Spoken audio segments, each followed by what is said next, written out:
हिंदू धर्मात एखाद्याचा मृत्यू झाला, तर त्याच्याविषयीचं सगळं वैरभावना असतात, आशा अपेक्षा असतात, हे सगळे विसरून जातात. त्या मृत झालेल्या व्यक्तीविषयी चर्चा ही जाणीवपूर्वक टाळतात. दुर्दैवानं अजित पवारांना हे भाग्य लाभलं नाही. म्हणून आपल्या आजच्या व्हिडिओचा विषय आहे, अजित पवार तडफडत आहेत. नमस्कार, मी नित्यानंद भिसे आणि तुम्ही पाहतात बोलायचंच हे यूट्यूब चॅनल. अजित पवारांना खरोखरच शांती लाभली आहे का? खरोखरच शांती लाभली असेल का? तर असं वाटतं नाही. आणि याला महाराष्ट्रातील कुणी एक नेता कारणीभूत नाही. तर राज्यातील सर्व पक्षीय नेते याला कारणीभूत आहेत. प्रत्येक नेता अजित पवारांच्या निधनानंतर आपलं राजकीय इस्पित साध्य करण्यासाठी प्रयत्न करताना दिसत आहे. त्यामुळेच अजित पवारांचा पारमार्थाच्या दिशेने अत्यंत वाईट प्रवास सुरू आहे का काय? बघा ना, त्यांच्या निधनानंतर तासाभरातच पश्चिम बंगालच्या मुख्यमंत्री ममता बॅनर्जी यांनी, काश्मीरचे नेते ओमर अब्दुल्ला यांनी अजित पवारांचा भाजपाने गेम केला, अशाचा आरोप केला. दुसऱ्याच दिवशी, अजित पवारांच्या निधनाच्या दुसऱ्याच दिवशी शरद पवारांचा पक्ष त्यांनी एक व्हिडिओ सोशल मीडियात व्हायरल केला आणि त्याच्यामध्ये अजित पवार एकटेच आणि त्यांच्या पक्षातील 5 ते 6 नेते असे मिळून शरद पवारांसोबत काहीतरी चर्चा करत आहेत, असं ते व्हिडिओमध्ये दिसत आहे. आणि ही चर्चा दोन्ही काँग्रेस यांचं विलिनीकरणावरती होती, असं शरद पवारांच्या पक्षाचं म्हणणं आता झालेलं आहे. आणि त्यांनी दोन्ही काँग्रेस पक्षांच्या विलिनीकरणाच्या चर्चा या विषयाला एक नवं तोंड फोडलेलं आहे.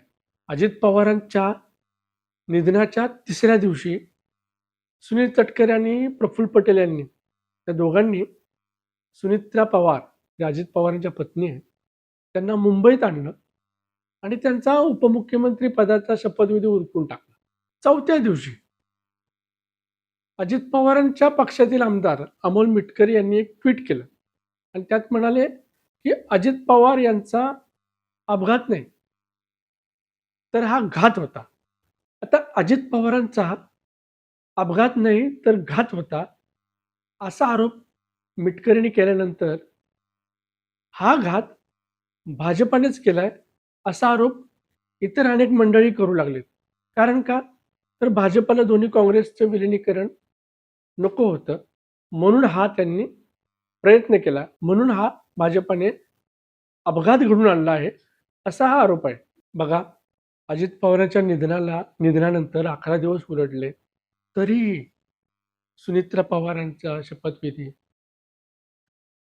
अजित पवारांचं निधन, दोन्ही राष्ट्रवादी काँग्रेस पक्षांचं विलिनीकरण, ह्या सर्व विषयांवरती अजूनही चर्चा सुरू आहे.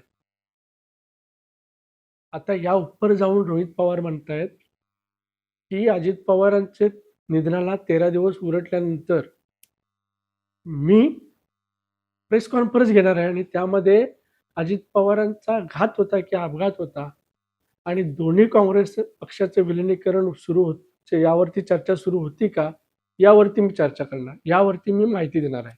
बघा, एखाद्याचा मृत्यू झाल्यानंतर 13 दिवसात तो मृतात्मा आपल्या ऐहिक जीवनातील जे काही नातेसंबंध आहे ते तोडतो आणि पारमार्थीच्या दिशेने वाटचाल करत असतो. आता जे काही अजित पवारांच्या बद्दल जे काही राजकारण्यांनी राजकारण सुरू केलंय, हे पाहता अजित पवारांचा हा त्या 13 दिवसाचा जो काही मार्गक्रमण होता, त्याचे खरोखर 12 वाजवलेले दिसत आहेत. आणि आता 13 दिवसानंतर तो मृतात्मा पुढील वर्षभरासाठी मुक्तीच्या मार्गाने मार्गक्रमण करतो. पण रोहित पवारांच्या या घोषणेनंतर असं वाटतंय की आता अजित पवारांचा पुढचा वर्षभराचा मुक्तीचा मार्गही पण काही आता सुकर नाहीये. असो, जयललिता यांच्या मृत्यूनंतरही जेवढं राजकारण झालं नव्हतं, तितकं किळसवाणं राजकारण अजित पवारांच्या मृत्यूनंतर होताना दिसत आहे. महाराष्ट्रातील हे अत्यंत घाणेरडं राजकारण अव्वा देश बघत आहे. भविष्यात महाराष्ट्रातील एखाद्या नेत्याला देशाच्या सर्वोच्च पदावर बसण्याची संधी मिळाली ना, तर कुणीही आज आज घडणाऱ्या घाणेरड्या राजकारणाचा नक्की मागोवा घेईल आणि त्यावेळेस महाराष्ट्रातील आणखी एक नेता पंतप्रधानाच्या पदापासून मुकेल, ही धोक्याची घंटा आहे. असो, तुम्हाला हा व्हिडिओ कसा वाटला हे आम्हाला कमेंट बॉक्समध्ये नक्की कळवा. तुम्हाला हा व्हिडिओ आवडला असेल तर आपल्या मित्रमंडळींना शेअर करा, व्हिडिओला लाईक करा, आमचं चॅनल सबस्क्राईब करा आणि हो, बेल आयकॉन बटन दाबायला विसरू नका. धन्यवाद.